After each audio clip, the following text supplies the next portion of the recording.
فرزند زہرا یہ حالات برے ہیں۔ کاشانہ بصیرت ایک ایسا مکمل یوٹیوب چینل جس پر محروم بصارت کے لیے بالخصوص اور تمام افراد کے لیے بالعموم سینکڑوں کی تعداد میں اسلامی کتب دستیاب ہیں۔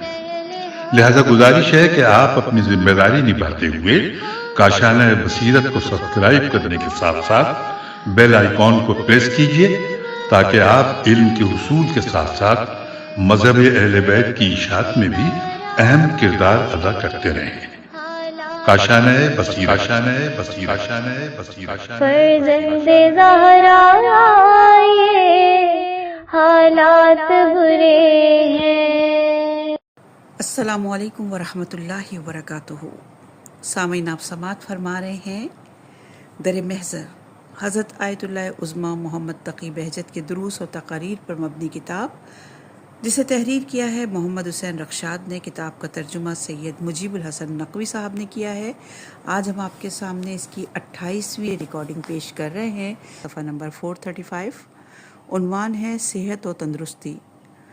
خوراک کو متوازن رکھنا بہت ضروری ہے، اس سے مزاج بھی ٹھیک رہتا ہے۔ اگر انسان کو روٹی کھانے کی عادت ہو تو یہ اس کے لیے اچھا ہے، لہٰذا چاول کبھی کبھی کھانے چاہیے۔ اگر کوئی چاول زیادہ کھاتا ہے تو اسے چاہیے کہ روٹی کا بھی استعمال کرے، اسی طرح سوپ اور شوربہ بھی استعمال کرے۔ کھانے کی چیزوں میں تنوع بہتر ہے۔ کسی آدمی کے دانت میں درد تھا، وہ ڈاکٹر کے پاس گیا اور کہا اس دانت کو نکال دیں۔ ڈاکٹر نے کہا اگر تمہارے سر میں درد ہو تو کیا تم اپنے سر کو تن سے الگ کر دو گے؟ لہٰذا غذا میں توازن سے معدہ ٹھیک رہتا ہے اور دانت بھی صحت مند اور تندرست رہتے ہیں۔ ڈاکٹر کی نصیحت کے بعد اس نے دانت نہیں نکلوایا۔ صفحہ نمبر 435، عنوان ہے امام رضا علیہ السلام کے واسطے معاف کر دو۔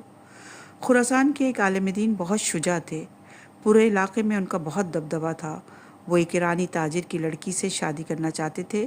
بہت کوشش رفت و آمد کے بعد اس نے سید محمد کاظم یزدی کو خط لکھا اور اس سلسلے میں تعاون کرنے کی درخواست کی، لیکن سید کاظم نے کوئی جواب نہ دیا۔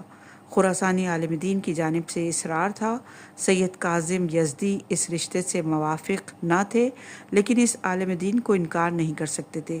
لہٰذا سید کاظم نے جواب میں لکھا مجھے امام رضا علیہ السلام کے واسطے معاف کر دو۔ اس عالم دین نے جواباً کہا چلیں اچھا ہے، کم سے کم ہمیں امام رضا علیہ السلام کا معتقد تو شمار کیا۔ صفحہ نمبر 436، عنوان ہے باقی چیز دی ہے۔ ایک صاحب کسی عالم دین سے گھر خریدنا چاہتے تھے۔ وہ صاحب مرزا شیرازی کی خدمت میں گئے اور ان سے مالی تعاون کی درخواست کی۔ جناب مرزا شیرازی نے آدھی قیمت ادا کر دی اور کہا باقی چیز دے دی ہے، آپ پریشان نہ ہوں۔ مطلب یہ تھا کہ انہوں نے عالم دین کو بلوا کر اسے نصیحت کر دی کہ گھر کی قیمت زیادہ نہ لو، اور اس عالم دین کو آدھی قیمت پر راضی کر لیا۔ جی ہاں، آج ہمارے ایک مہینے کے خرچے سے گزشتہ دور کے علماء ایک سال کا گزارا کر لیا کرتے تھے، اس کے باوجود وہ خوشحال تھے، اور ہم آج ایک سال کا خرچہ ایک مہینے میں کرنے کے باوجود خوش نہیں رہتے۔ گزشتہ علماء کے ہاں سکون ہوتا تھا، نفسیاتی اور روحانی اطمینان ہوا کرتا تھا، کیونکہ اس اطمینان کا تعلق مال و دولت اور ظاہری زندگی کی آسائش کے ساتھ نہیں تھا۔ صفحہ نمبر 436، عنوان ہے خدا توفیق دے۔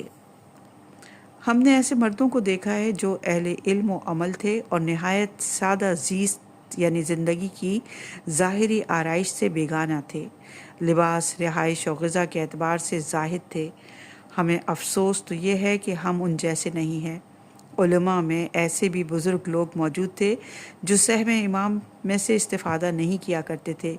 کچھ فاضل علماء اور بعض تالیفات اور تصنیفات رکھتے تھے، لیکن